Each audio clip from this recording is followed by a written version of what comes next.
الفاتحہ۔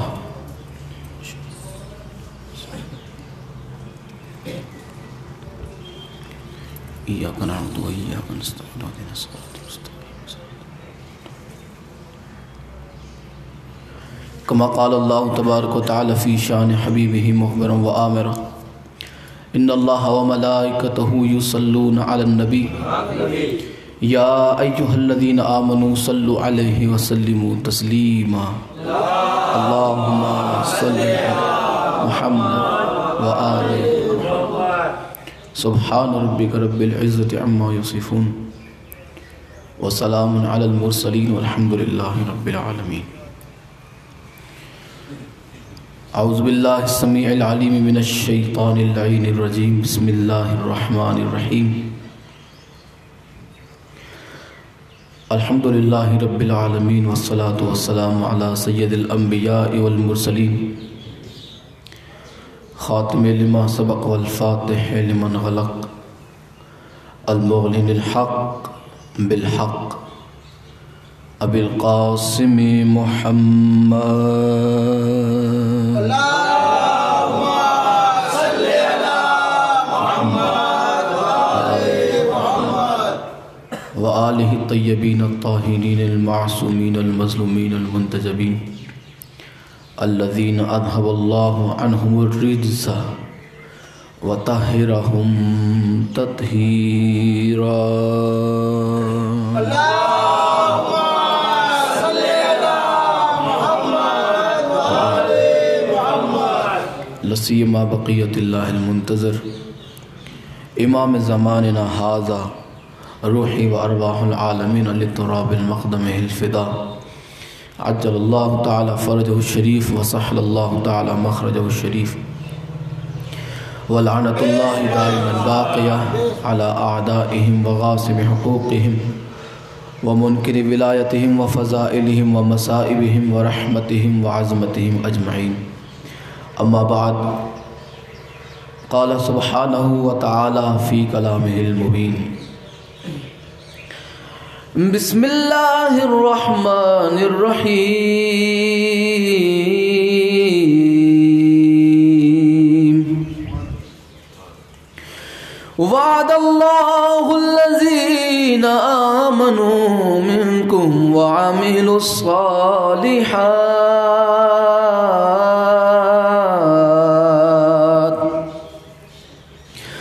لَيَسْتَخْلِفَنَّهُمْ فِي الْأَرْضِ كَمَا اسْتَخْلَفَ الَّذِينَ مِنْ قَبْلِهِمْ صدق اللہ العلی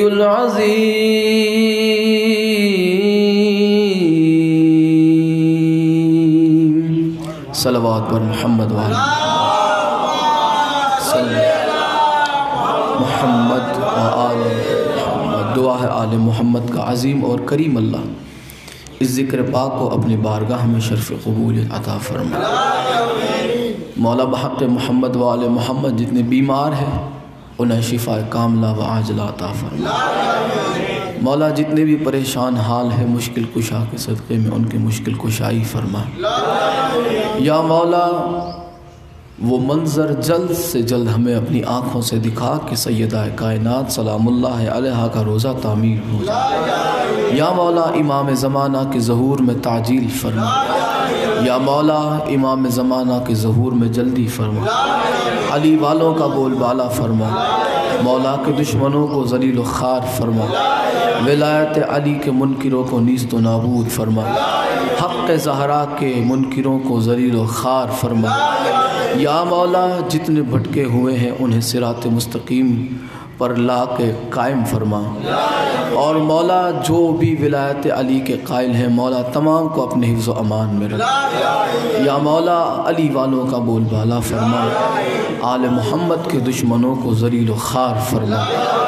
یا مولا امام زمانہ کی ظہور میں جلدی فرما۔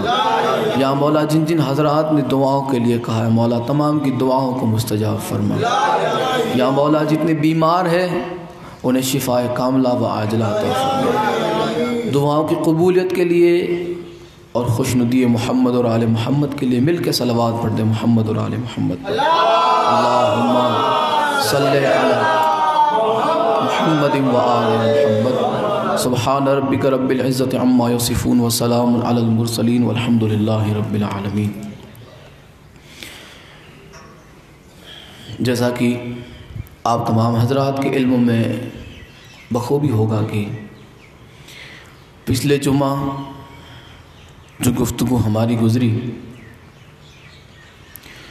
جو حقائق آپ کی خدمت میں پیش کیے گئے، خلافت کا 8واں موضوع، 8ویں نشست اور سیدہ سلام اللہ علیہا کی جاگیر کی پہلی نشست تھی، یعنی فدق پہ ہماری پہلی گفتگو تھی اور خلافت کے موضوع پہ 8ویں۔ آج جو ہے پچھلے جمعہ جہاں پہ گفتگو کو تھمایا گیا تھا، انشاءاللہ وہیں سے آج گفتگو کا آغاز کیا جائے گا، اور اہل سنت کی کتابوں سے قرآن اور حدیث کی روشنی میں سیدہ سلام اللہ علیہا کی حق کی وکالت کرنے کی ہم کوشش کریں گے۔ آپ سلام اللہ علیہا کی بارگاہ میں دست بستہ عرض ہے کہ اس نوکری کو اپنی بارگاہ میں شرف قبولیت ہمارا پڑھنا، آپ کا سننا بی بی پاک سلام اللہ علیہا قبول فرمائے۔ دیکھیں، یہ ہر کسی کو توفیق نہیں ملتی۔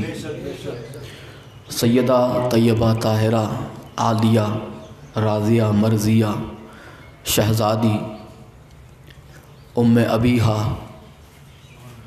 سیدہ فاطمہ زہرا سلام اللہ علیہا کی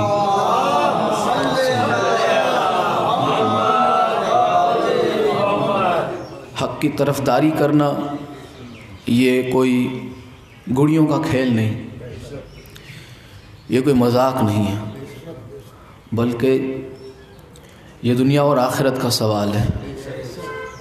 اس کی دنیا اور آخرت سنور جاتی ہے جو اہل بیت علیہم السلام کو ہر مقام پہ صدیق اور طاہر مانتا ہے، ہر مقام پہ۔ اب سامنے کوئی بھی ہو اس سے پرواہ نہیں، اہل بیت جس طرف ہے اس طرف طہارت ہے، اہل بیت جس طرف ہے اس طرف حق ہے، اہل بیت جس طرف ہے اس طرف قرآن ہے، اہل بیت جس طرف ہے اس طرف ایمان ہے، اہل بیت جس طرف ہے اس طرف نجات ہے، اہل بیت جس طرف ہے اس طرف ایمان ہے، اہل بیت جس طرف ہے اس طرف بخشش ہے، اہل بیت جس طرف ہے اس طرف کائنات کی تمام نعمتیں ہیں، اہل بیت جس طرف ہے اس طرف جنت ہے، اہل بیت جس طرف ہے اس طرف حقانیت ہے، اہل بیت جس طرف ہے اس طرف مسلمانوں کا کلمہ ہے، اہل بیت جس طرف ہے اس طرف جیت ہے، فتح ہے، نصرت ہے، اہل بیت جس طرف ہے اس طرف امت کو ہونا چاہیے۔ اس لیے کہ رسول اللہ نے فرمایا کہ جہاں میری اہل بیت ہے وہیں پہ قرآن ہے، جہاں قرآن ہے وہیں صداقت ہے، جہاں صداقت ہے وہیں بخشش ہے، اور جہاں بخشش ہے وہیں جنت ہے۔ اب یہ تو بات ہو گئی جہاں اہل بیت ہے وہاں۔ اب جہاں اہل بیت نہیں، جس نے اہل بیت کو چھوڑا، جس نے اہل بیت کو جھٹلایا، اس کا کیا؟ جس نے اہل بیت کو تسلیم کر لیا سمجھو اس نے نجات پا لی، جس نے اہل بیت کو جھٹلایا سمجھو اس نے دوزخ خرید لی، جس نے اہل بیت کو صدیق مانا سمجھو اس نے توحید و رسالت و ولایت کا اقرار کیا، جس نے اہل بیت کی صداقت کو جھٹلایا سمجھو اس نے توحید و رسالت و ولایت کو جھٹلایا، جس نے اہل بیت کو تسلیم کیا سمجھو اس نے قرآن کو تسلیم کیا، جس نے اہل بیت کو جھٹلایا صرف اس نے اہل بیت کو نہیں بلکہ قرآن کو جھٹلایا، رسول اللہ کے پیغام کو جھٹلایا، بلکہ عین رسول اللہ کو جھٹلایا، اس لیے کہ رسول اللہ کا فرمان عالی شان ہے کہ جس نے میری اہل بیت سے محبت کی سمجھو اس نے مجھ سے محبت کی، جس نے میری اہل بیت کو جھٹلایا اس نے میری اہل بیت کو نہیں بلکہ مجھ محمد مصطفیٰ کو جھٹلایا۔ یہ رسول اللہ کا فرمان عالی شان ہے۔ تو اب جس نے بھی اہل بیت کو چھوڑا اس نے جہنم خریدی، جس نے اہل بیت کو چھوڑا اس نے اپنے ایمان پہ چھری پھیر دی، جس نے اہل بیت کو چھوڑا اس نے قرآن سے منہ موڑ لیا، جس نے اہل بیت کی صداقت پہ شک کیا سمجھو اس نے قرآن پہ شک کیا، جس نے اہل بیت کی گواہی کو جھٹلایا سمجھو اس نے قرآن کی گواہی کو جھٹلایا۔ یہ میں نے اپنی طرف سے کوئی من گھڑت بات نہیں کہی، یہ ساری چیزیں قرآن اور حدیث میں موجود ہیں۔ اہل بیت کی صداقت پہ مباہلے والی آیت گواہ ہے، قرآن گواہ ہے، ان کی صداقت پہ مہر بن کے قرآن کی آیتیں چمک رہی ہے۔ اب جس نے اہل بیت کے حق کو غصب کیا، اہل بیت کی صداقت پہ جو ہے انہوں نے نعوذ باللہ بہتان لگائے، گواہیاں پیش کرنے کے بعد بھی، دلائل دینے کے بعد بھی جو اہل بیت کو نعوذ باللہ جھٹلاتے رہے، تو جناب وہ کچھ بھی ہو سکتا ہے لیکن رسول اللہ کا امتی نہیں ہو سکتا، کیونکہ رسول اللہ کا امتی، رسول اللہ کا صحابی، رسول اللہ کا جو ہے محب، رسول اللہ کا چاہنے والا وہی ہو سکتا ہے کہ جس کے دل میں رسول اللہ کی آل کی، رسول اللہ کی اہل بیت کی محبت اور مودت اور ادب ہو۔ محبت کے دعوے ہر کوئی کرتا ہے لیکن ادب کوئی کرتا ہے۔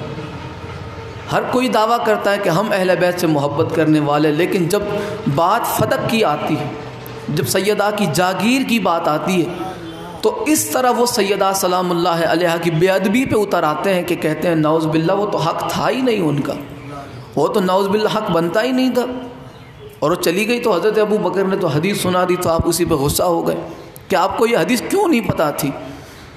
تو شرم آنی چاہیے ذرا مسلمانوں کو اس طرح کی واہیات اور گھٹیا باتیں اہل بیت رسول کے بارے میں لکھتے ہوئے۔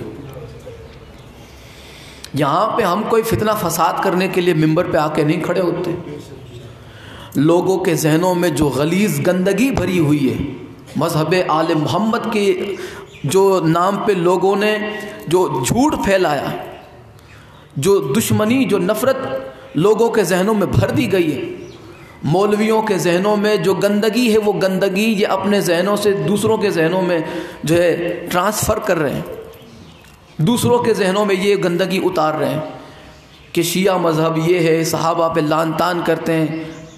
یہ کبھی نہیں ہو سکتا، نہ کبھی ہوا تھا، نہ کبھی ہوا ہے، نہ کبھی ہوگا۔ بلکہ شیعہ وہ شیعہ نہیں ہے جو کسی صحابہ رسول، سچے صحابی رسول کی توہین کے بارے میں سوچے بھی۔ تو یہ آپ نے اپنی طرف سے عقیدے بنا لیے کہ یہ شیعہ جو ہے صحابہ پہ لعنت کرتے۔ تھوڑا سا خیال کر جاتے ہیں، یہ بھی پتہ کر لیتے کہ کیوں، اگر کسی کے بارے میں کہتے ہیں تو کیوں کہتے ہیں۔ مذہب آل محمد کے ماننے والوں کے لیے، علی ولی اللہ پڑھنے والوں کے لیے سب کچھ اہل بیت ہیں۔ شیعوں کا کلمہ اہل بیت سے ہے، قرآن شیعوں کا اہل بیت سے ہے، ایمان شیعوں کا اہل بیت سے ہے، اللہ ہمیں ملا تو اہل بیت سے ہے، ایمان ہمیں ملا تو اہل بیت سے ہے، اسلام بچا تو اہل بیت سے ہے، قرآن بچا تو اہل بیت سے ہے۔ تو کیا آپ یہ چاہتے ہیں کہ ہم اہل بیت کو چھوڑ کے کسی اور کو صدیق ماننا شروع کر دیں؟ جو زمانے کے جو ہے بنے بنائے صدیق ہیں وہ قرآن کے صدیقوں کو جھٹلائے اور آپ کہتے ہیں کہ ہم انہیں صدیق مان جائیں؟ ہاں، یہ آپ کے ایمان کا حصہ ہو سکتا ہے، یہ ہمارا نہیں ہو سکتا۔ ہم یہ کبھی بھی نہیں مان سکتے کہ ہم انہیں صدیق مانیں یا ہم انہیں فاروق مانیں یا ہم انہیں غنی مانیں، کہ جو اہل بیت علیہم السلام کا جو ہے حق اہل بیت کو نہیں دیتے۔ اور اہل بیت علیہ السلام سے گواہوں کو مانگتے ہیں، اور جب وہ گواہ پیش کرتے ہیں تب بھی ان گواہوں کو بھی جھٹلا دیتے ہیں۔ نعوذ باللہ، ہم سے نہ مانا جائے گا، ہم نہیں مان سکتے ایسے حضرات کو۔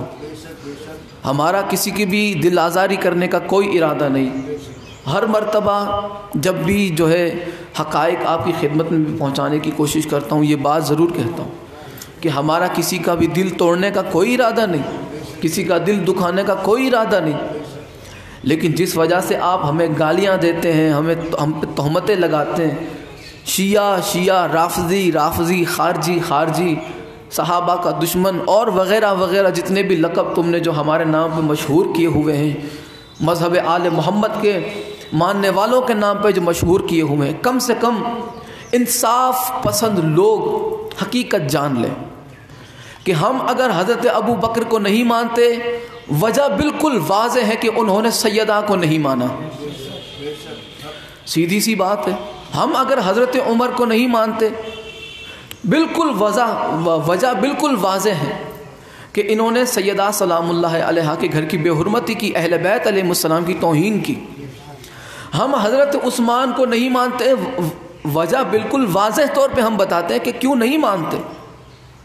وہ جاگیر جو سیدہ کو نہ دی گئی، وہ ایک مروان لانتی خبیث کو وہ جاگیر دے دی گئی، ہم نہیں مانتے تو وجہ بتاتے ہیں نا۔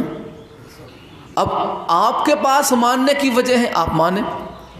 اہل بیت علیہ السلام پہ زیادتی کرنے والوں کے لیے بھی اگر آپ کے دل میں نرمی ہے تو پھر آپ جانیں، آپ کا ایمان جانیں، آپ کی آخرت جانیں، آخرت میں آپ جانیں، رسول اللہ جانیں۔ آخرت میں ہمیں رسول اللہ کی بارگاہ میں پیش ہونا ہے، سوال ہوگا قیامت کے دن کہ کیا کیا تھا میرے رسول کی اہل بیت کے ساتھ؟ میں نے تو تم سے جو ہے مودت کا مطالبہ کیا تھا میرے رسول کی اہل بیت سے، اور کیا دیا تم نے؟ جو دیا ہے وہ لاؤ سامنے، اور فرشتے پھر اعمال پیش کریں گے۔ تو ہمارا یہ جو ہے کوئی پلان ایسا نہیں ہے، ہماری بالکل بھی یہ خواہش نہیں ہے کہ قیامت کے دن رسول اللہ کے سامنے جب ہمارا نامہ اعمال پیش کیا جائے تو اس میں ہمارے عقیدے میں کہیں یہ نہ لکھا ہو کہ سیدہ کو جھٹلانے والا تیرے عقیدے میں صدیق تھا۔ یہ ہمارا عقیدہ نہیں ہو سکتا، آپ کا عقیدہ ہے، آپ کو مبارک ہے۔ ہم صدیق انہیں مانتے ہیں جنہیں قرآن نے صدیق کہا، ہم صدیق انہیں مانتے ہیں جنہوں نے زندگی کی ظاہری پہلی سانس سے زندگی کی ظاہری آخری سانس تک کبھی بھی کوئی گناہ کی طرف قدم نہیں بڑھایا، جو معصوم ہے، جنہیں اللہ نے قرآن میں معصوم کہا، رسول اللہ نے اپنے فرمان میں معصوم کہا، ہم انہیں صدیق مانتے ہیں۔ ہم انہیں صدیقہ مانتے ہیں کہ جنہیں اللہ نے صدیق اور صدیقہ کہا۔ ہاں، آپ جنہیں مانتے ہیں آپ مانیں، ہم آپ کو کوئی روک ٹوک نہیں ہماری طرف سے، مانیں آپ تو چاہے جو مانیں۔ آپ نے تو یہ تک عقیدہ بنا لیا کہ رسول اللہ کے آگے کھڑے رہ کے حضرت ابو بکر نے نماز پڑھا دی، لیکن شیعہ کے بچے سے بھی پوچھو، اس سے کہو کہ میں نے فلاں کتاب میں پڑھا، اور تمہاری شیعہ کتاب میں مثال کے طور پہ بات کر رہا ہوں کہ فلاں شیعہ کتاب میں میں نے پڑھا کہ مولا علی علیہ السلام نے نعوذ باللہ رسول اللہ کے آگے کھڑے رہ کے نماز پڑھائی۔ وہ شیعہ کا بچہ بھی ہوگا تو کہے گا کہ جناب مولا علی ہمارے امام ہے، مصطفیٰ کے امام نہیں ہے، مولا علی امام ہمارے ہیں، وہ ہمارے امام ہیں، مصطفیٰ کے نہیں، مصطفیٰ امام الامام ہے، امام الائمہ ہے میرے رسول، ہر امام کے بھی امام، آپ سے آگے کوئی نہیں، اور رسول اللہ کے بعد اگر کوئی ہے تو وہ صرف اور صرف ذات مولا کائنات ہے۔ رسول اللہ کے بعد ہم کسی ایسے کو تو افضل نہیں مان سکتے نا کہ جو 40 سال تک جن یہی نہیں پتا تھا کہ اللہ کا رسول کون ہے اور اللہ کون ہے۔ آپ یہ چاہتے ہیں کہ ہم اسے جو ہے مولا علی سے افضل مانیں، حضرت عمر کو جو رسول اللہ کے قتل کے لیے نکل پڑے تھے، جو رسول اللہ کے قتل کا ارادہ لے کے نکلے تھے، آپ چاہتے ہیں کہ ہم اسے جو ہے مولا علی سے افضل مانیں، اور وہ مولا علی، وہ مولا کائنات کے جن کے والد محترم سرکار عمران ابو طالب علیہ السلام، سرکار عمران کی ذات پہ ذرا بلند تر صلوات بھیجیں۔ اللہم صلی علی محمد وآل محمد۔ آپ یہ چاہتے ہیں کہ ہم اس حضرت عمر کو مولا علی پر ترجیح دیں، انہیں زیادہ مانیں کہ جو حضرت عمر رسول اللہ کے قتل کے ارادے سے نکلے، اور وہ سرکار عمران کہ جنہوں نے اپنی پوری زندگی رسول اللہ کی حفاظت میں گزار دی، وہ مولا علی، وہ سرکار عمران کے لاڈلے جنہوں نے اپنی پوری زندگی رسول اللہ اور دین رسول کے لیے اپنی زندگی قربان کر دی، آنچ نہ آنے دی، خود کا کنبہ قربان ہو گیا لیکن دین پہ آنچ نہیں آنے دی۔ تو آپ یہ چاہتے ہیں کہ ہم حضرت عمر کو مولا علی سے افضل مانیں؟ نہیں، آپ کے عقیدے میں یہ ضرور ہوگا کہ 40 سال بعد جو ہے گھس پیٹ کے ایمان لانے والے آپ کے عقیدے میں افضل ہوں گے مولا علی سے، جنہیں قرآن معصوم کہتا ہے، جنہیں قرآن جو ہے اللہ کا ولی کہتا ہے، جنہیں قرآن رسول اللہ کی رسالت کا گواہ کہتا ہے، جنہیں قرآن کل علم کا عالم کہتا ہے۔ تو آپ کی نظر میں وہ ہوں گے حضرت عمر مولا علی سے افضل، لیکن ہمارے عقیدے میں نہیں ہو سکتے، ہم انہیں مان ہی نہیں سکتے۔ یہ عقیدہ آپ کا ہوگا، یہ آپ کو مبارک۔ ہمارا عقیدہ ہے واضح طور پہ ہم آپ کی کتاب سے بتاتے ہیں، دل توڑنے کا، دل دکھانے کا، تانا مارنے کا کوئی ارادہ نہیں۔ حقائق آپ کے سامنے ہیں، آپ کی کتاب سے تسلیم کریں خیر ہے، نہ کریں خیر ہے۔ آپ کسی مولائی کا کوئی نقصان نہیں کرتے، نہ خود کا کوئی فائدہ کرتے۔ ہاں البتہ اتنا ضرور ہے کہ آخرت میں منہ دکھانے کے قابل نہیں رہیں گے وہ لوگ کہ جو سیدہ سلام اللہ علیہا کو جھٹلانے والوں کو صدیق اور فاروق اعظم اور یہ وہ کہتے تھے، رسول اللہ کے سامنے منہ نہیں دکھا پائیں گے۔ ہمیں رسول اللہ کی بارگاہ میں آخرت میں پیش ہونا ہے۔ نامہ اعمال، ہمارا یہ عقیدہ ہے کہ ہمارے عقیدے میں یہی ہو کہ جب نامہ اعمال ہمارا پیش کیا جائے تو رسول اللہ یہ دیکھے کہ ہاں اس نے اپنی زندگی میں میری اہل بیت کی ہمیشہ صداقت کا لوہا مانا، اس نے ہمیشہ میری اہل بیت کی صداقت کو تسلیم کیا، اس نے ہر مقام پہ میری اہل بیت کو صدیق مانا، اس نے ہر مقام پہ میری اہل بیت کو ہادی، رہبر اور امام مانا۔ آپ مانیں جسے چاہیں، آپ کو کون منع کرتا، لیکن آپ اپنا عقیدہ ہم پر نہیں تھوپ سکتے اور ہم اپنا عقیدہ آپ پہ تھوپنا چاہتے نہیں۔ لہذا صلوات پڑھیں اونچی محمد اور آل محمد پر۔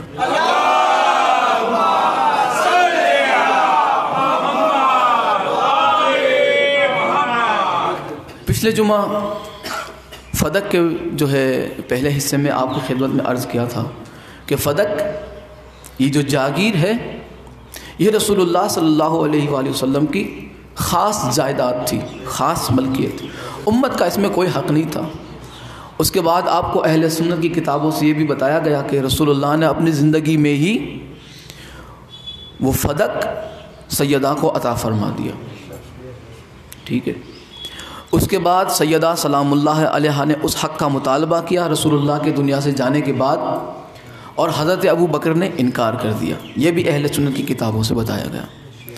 اس کے بعد یہ بھی کہ سیدہ سلام اللہ علیہا نے اس حق کا مطالبہ کیوں کیا تھا، کیونکہ قرآن میں نبیوں کے وارث ہوتے ہیں۔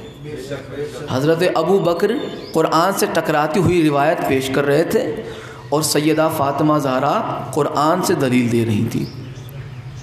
تو اب یہ اصول ملا مولوی جو بھی چاہے یا جانتا ہو تب بتائے، نہیں جانتا تو وہ کسی سے پوچھ لے کہ قرآن سے ٹکراتی ہوئی روایتوں کا جو ہے کیا معیار رہتا ہے، اس کی کیا حیثیت رہتی ہے۔ قرآن سے ٹکراتی ہوئی کوئی روایت، کوئی بات، اس کی کوئی حیثیت نہیں رہتی۔ قرآن حرف آخر ہے، اس کا آخری فیصلہ، جو قرآن میں فیصلہ آ گیا بات ختم ہو گئی۔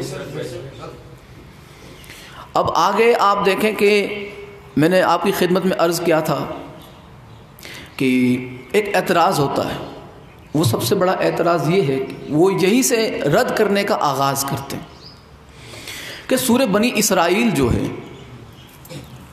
یہ مکی سورہ ہے، اور فدق کا جو معاملہ ہے وہ 7 ہجری کا ہے، یعنی رسول اللہ کی مدنی زندگی کا۔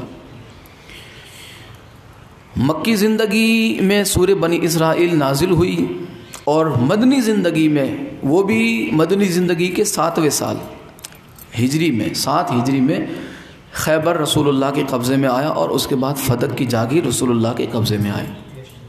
ٹھیک ہے. یہاں پہ کہتے ہیں کہ یہ بات مانی ہی نہیں جا سکتی، اور یہاں پہ جن کا یہ قول پیش کرتے ہیں وہ ابن کثیر کا قول پیش کرتے ہیں زیادہ تر، ویسے اور بھی قول ہے لیکن ابن کثیر کو سب سے پہلے پیش کیا جاتا ہے. کہتے ہیں کہ ابن کثیر نے اس روایت کو اپنی تفسیر میں نقل کرنے کے بعد اس کو رد کرنے کی کوشش کی. تفسیر ابن کثیر کے اندر اس روایت کو نقل کیا ہے کہ جب یہ آیت نازل ہوئی وَآتِ ذِی الْقُرْبَىٰ حَقَّهُ، تو رسول اللہ نے اپنی بیٹی کو بلایا اور آپ کو فدق عطا کر دیا. اس کے بعد ابن کثیر لکھتے ہیں کہ اگر اس کی سند صحیح بھی ہو تب بھی مانا نہیں جا سکتا اسے، کیونکہ سورہ بنی اسرائیل مکی زندگی میں نازل ہوئی سورہ، اور فدق جو ہے مدنی زندگی میں رسول اللہ کی ملکیت میں آیا. تو یہ تو ممکن ہی نہیں کہ ہو مکی زندگی کی سورہ اور فدق مدینے میں رسول اللہ کو ملا، تو یہ تو میچ ہی نہیں ہو سکتا. سند صحیح بھی ہو تب بھی کہتے ہیں کہ یہ مانا نہیں جا سکتا. تو اب یہاں پہ دیکھیں اس کا کیا علاج ہے. فدق مدنی زندگی میں ملا اور سورہ جو ہے آیت جو ہے یہ کہتے ہیں کہ مکی سورہ ہے، تو یہاں پہ تو کوئی چیز جو ہے بالکل مان ہی نہیں جا سکتی. تو اب اس کا آپ حوالہ سنیں اور اس کا جواب سنیں. اس کا جواب یہ ہے کہ اہل سنت کے امام ہیں امام طاہر ابن عاشور اپنی تفسیر تحریر التنویر کے اندر جلد نمبر 15 بالکل شروع میں صفحہ نمبر 6 پہ، یعنی کہ یہ جو جلد نمبر 15 ہے وہ سورہ بنی اسرائیل سے ہی شروع ہو رہی ہے. اس کے بارے میں وہ لکھتے ہیں کہ یہ ساری سورت مکی، اس میں کوئی شک کی بات نہیں. یہ پورا سورہ جو ہے سورہ بنی اسرائیل مکی سورہ ہے، لیکن سوائے چند آیتوں کے جو مدنی ہے. یہ پورا سورہ مکی ہے، اس میں کوئی شک کی بات نہیں سوائے چند آیتوں کے. اور آگے انہوں نے وہ کچھ آیتیں کوڈ کی، انہوں نے لکھی کہ یہ آیتیں ہیں جو مدینے میں نازل ہوئی. ہے پورا سورہ مکی لیکن کچھ آیتیں ہیں وہ جو مدینے میں نازل ہوئی. اب ان میں فرماتے ہیں کہ ان میں یہ آیت بھی شامل ہے وَآتِ ذِی الْقُرْبَىٰ حَقَّهُ. تفسیر تحریر التنویر کے اندر صفحہ نمبر 6 بالکل شروع میں امام طاہر ابن عاشور.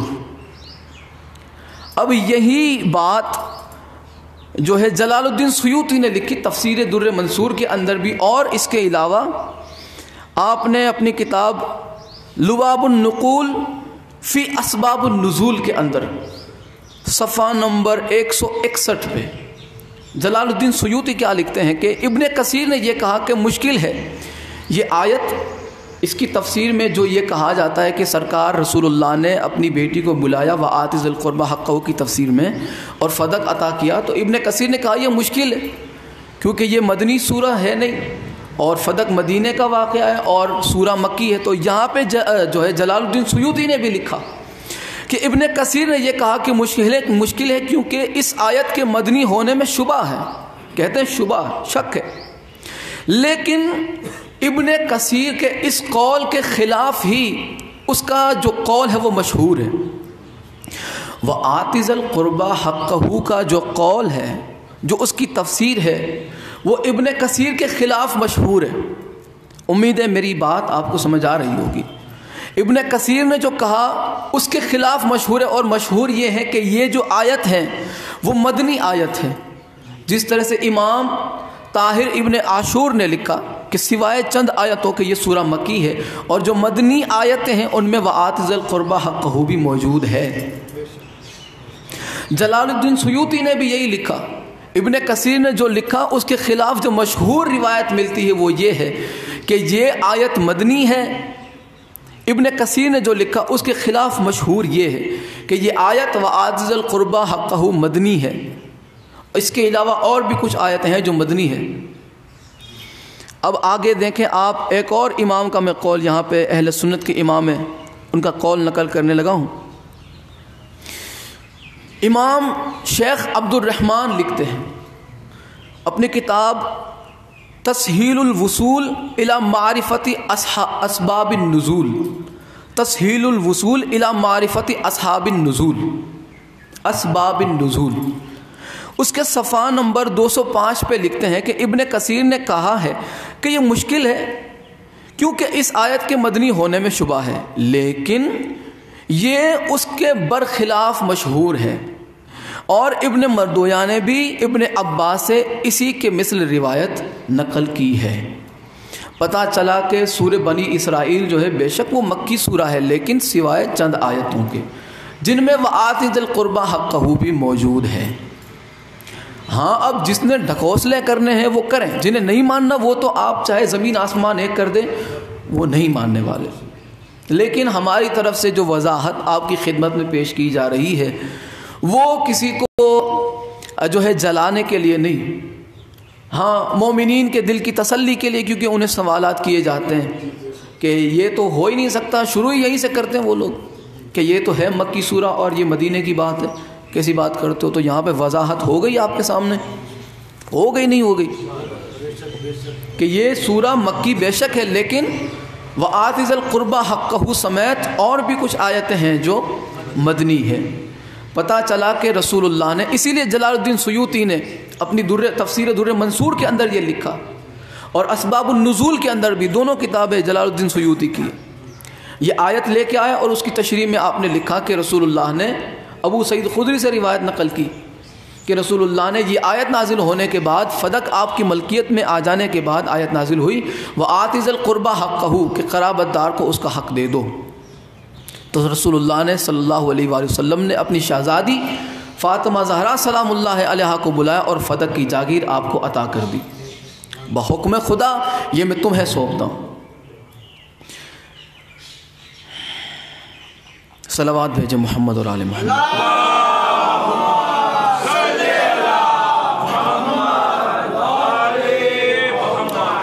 یہ تو ہو گئی ایک بات، اب اگلی بات، یہ تو روایت والی بات ہوئی، اب کیا قرآن کے اندر کہیں پر ایسی کوئی آیت موجود ہے کہ جس میں یہ واضح طور پہ اللہ نے فرمایا ہو کہ ہاں ہاں ہاں نبیوں کا کوئی وارث نہیں ہوتا، یا یہ جو مشہور ہے اس کے خلاف ہی کچھ قرآن میں؟ کیا قرآن میں نبیوں کے وارث ہے یا نہیں ہے؟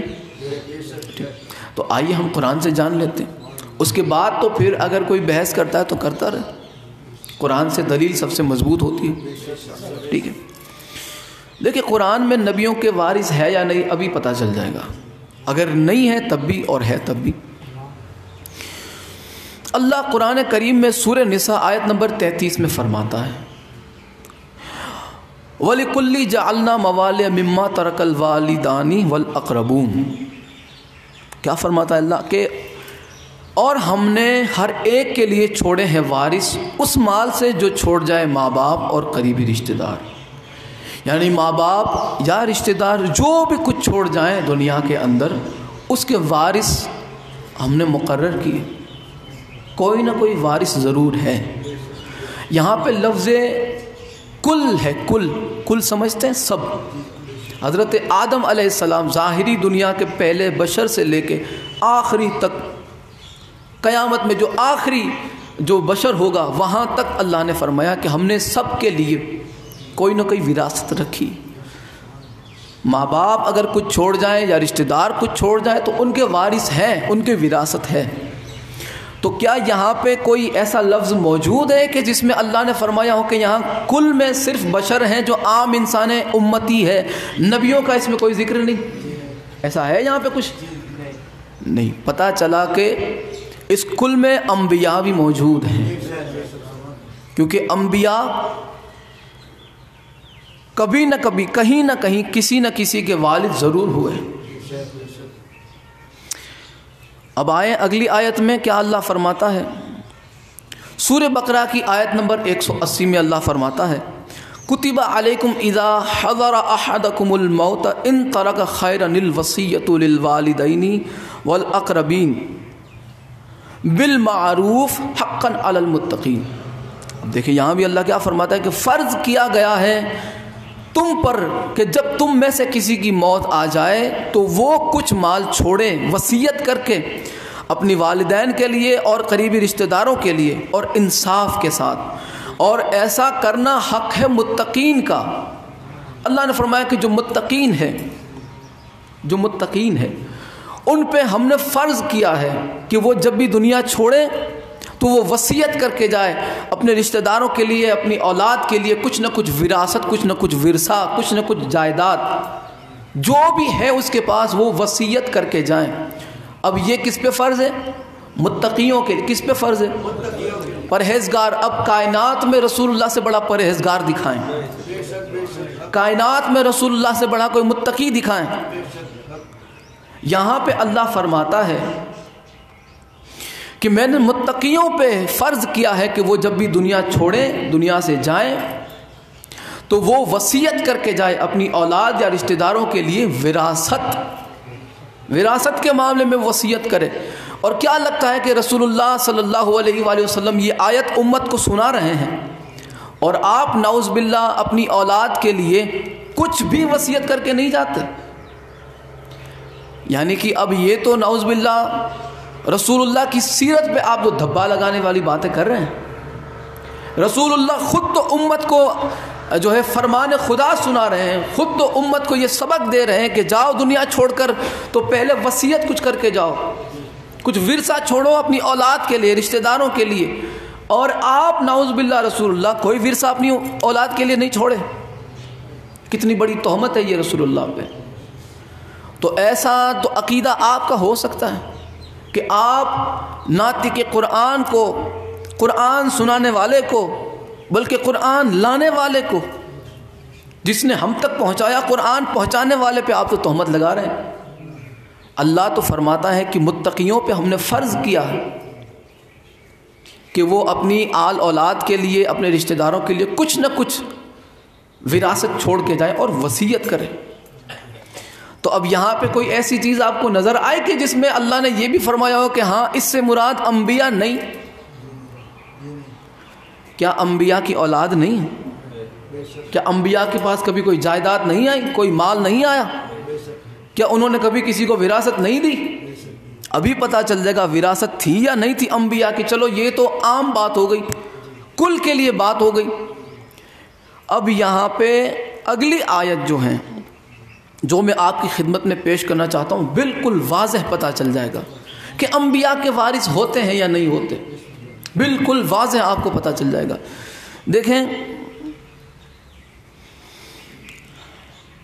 جب یہ آیت نازل ہوئی، وَوَرِثَ سُلَيْمَانُ دَاوُودَ وَقَالَ يَا أَيُّهَا النَّاسُ عُلِّمْنَا مَنطِقَ الطَّيْرِ وَأُوتِينَا مِن كُلِّ شَيْءٍ إِنَّ هَذَا لَهُوَ الْفَضْلُ الْمُبِينُ۔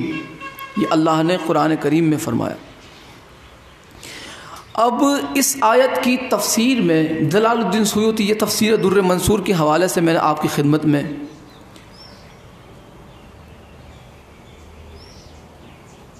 تفسیر در منصور کے اندر اس کی تفسیر میں لکھا، جلال الدین سیوطی نے کیا لکھا ہے کہ اور جانشین بنے سلیمان داؤد کے، یہاں پہ بالکل آیت کا ترجمہ میں پہلے پڑھ رہا ہوں، وَوَرِثَ سُلَيْمَانُ داؤد، کہ اور جانشین بنے حضرت سلیمان اپنے والد حضرت داؤد علیہ السلام کے وارث بنے۔ اب یہاں پہ یہ نہیں لکھا کہ یہ علم کے وارث بنے یا دولت کے وارث بنے، کس کے وارث بنے؟ تو اب یہ تو تفسیر سے پتہ چلے گا نا۔ یہ تو اللہ نے واضح اتنا فرما دیا کہ حضرت سلیمان جو ہے حضرت داؤد اپنے والد کے وارث بنے، وارث بنے۔ اب کس چیز کے وارث بنے؟ تو اب یہاں پہ ہم اس کی تفسیر دیکھتے ہیں جلال الدین سیوطی نے کیا لکھا۔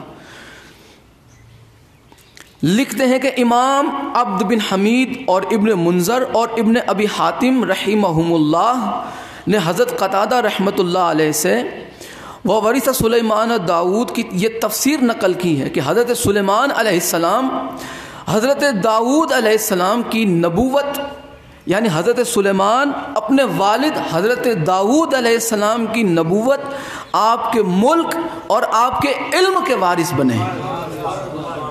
ملک یعنی وہ ملکیت جو حضرت داؤد علیہ السلام کی تھی، وہ سلطنت، اور وہ جو بادشاہت ہے نا حضرت سلیمان علیہ السلام کی، وہ آپ کو وراثت میں اپنے والد محترم حضرت داؤد علیہ السلام کی وراثت میں آپ کو وہ سلطنت ملی، جس کا ذکر اللہ نے قرآن کریم میں کیا کہ آپ جیسی سلطنت، بادشاہت آپ سے پہلے نہ کسی کی تھی، نہ آپ کے بعد کسی نے ایسی بادشاہت کی۔ ظاہری طور پہ کوئی آپ سے بڑا بادشاہ نہ گزرا تھا نہ گزرے گا، اتنی بڑی سلطنت تھی آپ کی، اور ایسی بادشاہت کی آپ نے، اور ایسی شان و شوکت سے آپ رہے۔ تو یہ سلطنت، یہ جائیداد، یہ ملکیت، یہ ملک آپ کو کس سے ملا؟ اپنے والد حضرت داؤد علیہ السلام سے۔ پتہ چلا قرآن میں نبیوں کے وارث موجود ہیں۔ قرآن میں حضرت داؤد علیہ السلام کے وارث حضرت سلیمان علیہ السلام بنے، اور یہاں پہ من گھڑت بات نہیں، تفسیر در منصور کے اندر آپ اس آیت کی تشریح دیکھ لیں، بات ختم۔ اور باقی کا اگر آپ کا دل چاہتا ہے کہ اس معاملے میں آپ مجھے کچھ گالیاں والیاں دینے کا سوچتے ہو، تو چاہیے آپ کو کہ مجھ سے پہلے آپ ان سے رابطہ کریں جنہوں نے لکھا ہے کتاب کے اندر۔ پتہ چلا قرآن میں نبیوں کے وارث ہوتے ہیں، اللہ نے نبیوں کے وارث بنائے، نبیوں کو ورثے بھی عطا فرمائے۔ تو اب وہ جو روایت حضرت ابو بکر نے پیش کی کہ نبیوں کا کوئی وارث نہیں ہوتا، ہم گروہ انبیاء، چلو انہوں نے یہ بات کہی ہوتی کہ رسول اللہ نے فرمایا کہ میں خاص آخری نبی ہوں، میرے بعد کوئی نبی نہیں ہے، لہٰذا میرے بعد میرا کوئی وارث نہیں، میں جو چھوڑ جاؤں وہ صدقہ۔ لیکن حضرت ابو بکر نے یہ کہا کہ گروہ انبیاء حضرت آدم سے لے کے خاتم الانبیاء رسول اللہ تک کسی کا کوئی وارث نہیں ہوتا۔ اور یہاں پہ حضرت سلیمان علیہ السلام، حضرت داؤد علیہ السلام یعنی اپنے والد محترم کی وراثت بھی آپ نے پائی، آپ وارث بھی بنے۔ اتنا ہی نہیں، ایک اور آیت آپ کی خدمت میں پیش کر دیتا ہوں، ٹھیک جی۔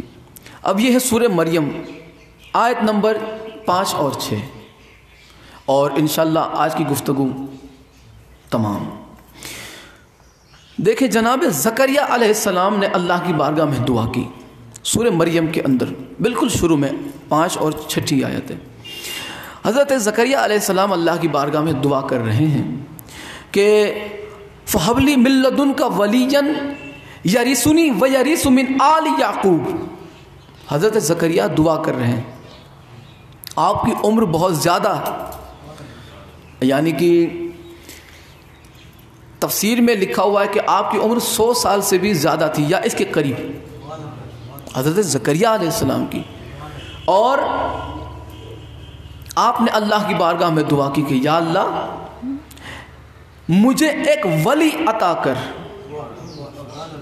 ولی ایک وارث عطا کر۔ کس لیے چاہیے؟ جو میرا اور آل یعقوب کا وارث بنے۔ دیکھیں نبوت سب سے پہلے وراثت میں ملتی نہیں، نبوت ملتی نہیں وراثت میں۔ حضرت زکریا علیہ السلام ایک ولی اس لیے نہیں مانگ رہے کہ وہ جو نبوت کا عہدہ آپ کے پاس ہے تو وہ آپ کی اولاد کو بھی مل جائے، نہیں، آپ اس لیے یہ ولی مانگ رہے ہیں کہ آپ کو ایک وارث کی ضرورت ہے۔ اور بالکل واضح طور پہ تفسیر میں ملتا کہ حضرت زکریا علیہ السلام نے یہ دعا اس لیے مانگی کہ مجھے خوف ہے کہ کہیں ایسا نہ ہو کہ نااہل میری جگہ پہ آ کے بیٹھ جائیں، نااہل میری جگہ پہ آ کے بیٹھ جائیں، اس لیے میں ولی مانگ رہا ہوں، ایک وارث مانگ رہا ہوں۔ اور وارث اس لیے یہاں پہ لفظ ولی اللہ نے قرآن میں استعمال فرمایا، ولی۔ اور پتہ چلا کہ نبیوں کا جو وارث ہوتا ہے وہ اللہ کی طرف سے چنا ہوا ولی بھی ہوتا ہے، اللہ کی طرف سے چنا ہوا ولی بھی ہوتا ہے۔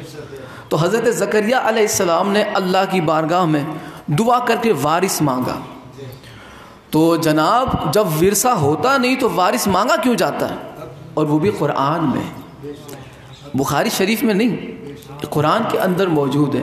سورہ مریم کی بالکل شروع میں آپ جائیں، قرآن گھر پہ کھولیں اور سورہ مریم آپ پڑھیں، فَهَبْ لِي مِن لَّدُنْكَ وَلِيًّا يَرِثُنِي وَيَرِثُ مِنْ آلِ یعقوب، کہ یا اللہ مجھے ایک ولی عطا کر جو میرا اور آل یعقوب کا وارث بنے۔ پتہ چلا نبیوں کے وارث ہوتے ہیں۔ تو حضرت ابو بکر نے جو روایت گھڑی ہوئی پیش کی، وہ گھڑی ہوئی میں بار بار اس لیے کہتا ہوں تاکہ اب تو میں نے بالکل واضح کر دیا قرآن کے دلائل سے، قرآن کی روشنی میں، کہ وہ گھڑی ہوئی ہی تھی، کیونکہ وہ سراسر قرآن سے ٹکراتی ہے۔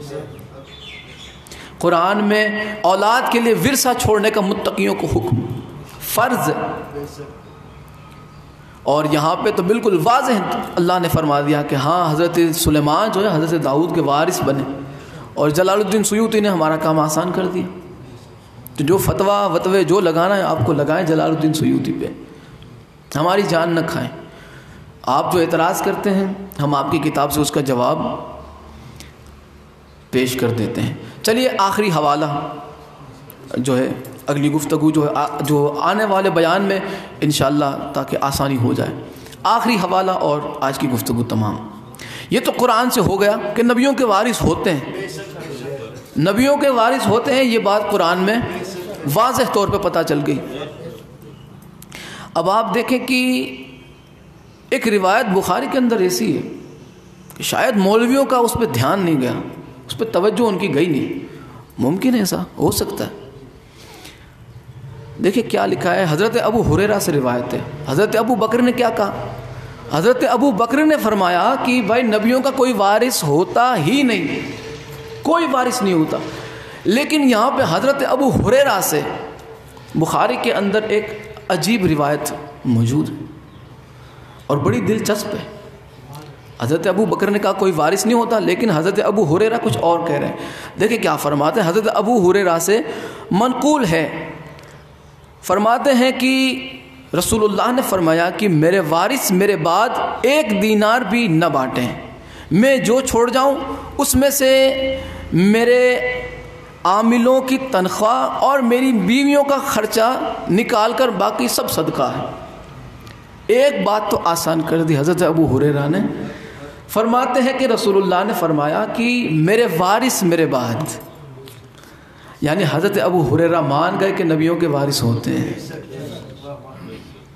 میرے وارث میرے بعد۔ اگر وارث ہوتے ہی نہیں تو بیویوں کا خرچہ کہاں سے ہے؟ جب اس میں اگر رسول کی آل کا کوئی حق نہیں تو پھر بیویوں کا حق کہاں سے آ جائے گا، اور عاملوں کا حق کہاں سے آ جائے گا جب رسول اللہ کی آل کا حق نہیں؟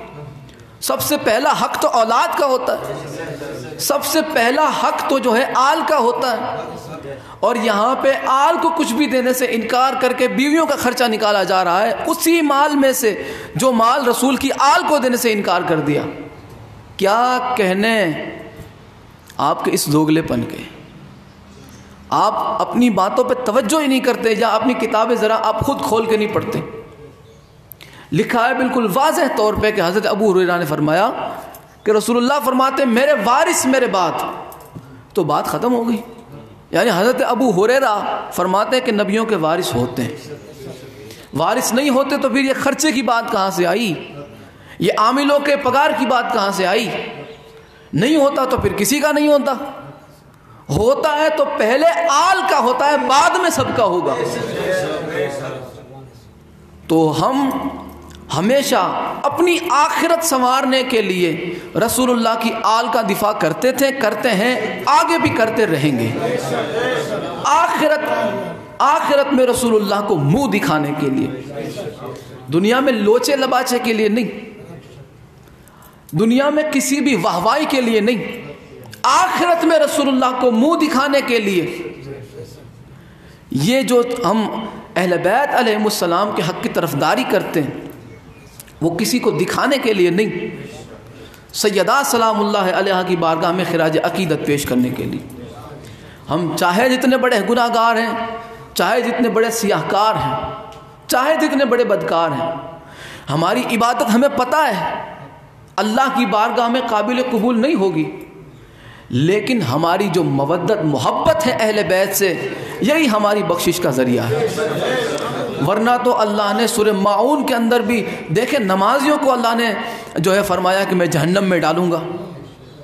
نماز بچاتی ہوتی تو شیطان نہ بچ جاتا بھائی. نماز بچاتی ہوتی, کلمہ بچاتا ہوتا تو یزید جنت میں نہ جاتا. بتاؤ, روزہ بچاتا ہوتا تو منافق تو مسلمانوں سے زیادہ روزے رکھتے تھے, بتائیں. لیکن اللہ نے ان کے لیے تو سورہ منافقون نازل فرمائی.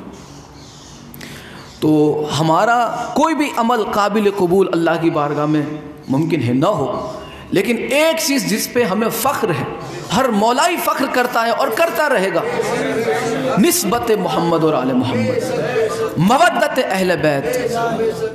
اور رسول اللہ صلی اللہ علیہ وآلہ وسلم نے یہی اپنی امت سے مانگا ہے. روزے نماز یہ نہیں مانگا, یہ تو فرائض ہے اللہ کی طرف سے, لیکن ان سب کی قبولیت کا دار و مدار جو ہے وہ اہل بیت کی مودت ہے. اہل بیت کی مودت سے جو خالی ہے, نماز, روزے, زکوٰۃ, حج, یہ تمام ارکان ادا کرتے ہوئے بھی جہنم میں جائے گا. اور جس کے دل میں مودت اہل بیت ہے, جس کے دل میں محبت اہل بیت ہے, جو اہل بیت علیہ السلام کو ہمیشہ تسلیم کرتا ہے, اس کی بخشش کا ذمہ رسول اللہ نے خود اٹھایا. میں اس کی بخشش کراؤں گا جس نے میری اہل بیت سے مودت کی. بھائی پرہیزگاروں کی بخشش نہیں ہونی, انہیں تو ہے ہی ہے جنت. بخشش گناہگاروں کی ہوگی, شفاعت گناہگاروں کو رسول اللہ کی نصیب ہوگی. ہم نے کبھی بھی کوئی دعویٰ نہ کیا تھا, نہ کیا ہے, نہ کبھی دعویٰ کریں گے, کیونکہ رند اتنے گناہ نہیں کرتے جتنے پرہیزگار کرتے ہیں. ہم آل محمد کے در کے بھکاری, ہمارے لیے یہی بہت بڑا شرف ہے. اس کا مطلب یہ نہیں ہے کہ ہمیں نماز نہیں پڑھنی چاہیے, اس کا مطلب یہ بھی نہیں ہے کہ ہم روزے نہ رکھیں, اس کا مطلب یہ بھی نہیں ہے کہ ہم زکوٰۃ نہ دیں. ہاں یہ ضروری چیزیں, اور اللہ بحق محمد و آل محمد ہمیں اس کی بارگاہ میں وہ سجدہ کرنے کی توفیق عطا فرمائے کہ جو اس کی بارگاہ میں قابل قبول ہے. کما قال اللہ تبارک و تعالی فی شان حبیبہ مخبرا و آمرا, ان اللہ و ملائکتہ یصلون علی النبی یا ایھا الذین آمنوا صلوا علیہ وسلموا تسلیما. صلی محمد سبحان ربک رب العزت عما یصفون وسلام علی المرسلین والحمد للہ رب العالمین. صلوات بر محمد وآلہ.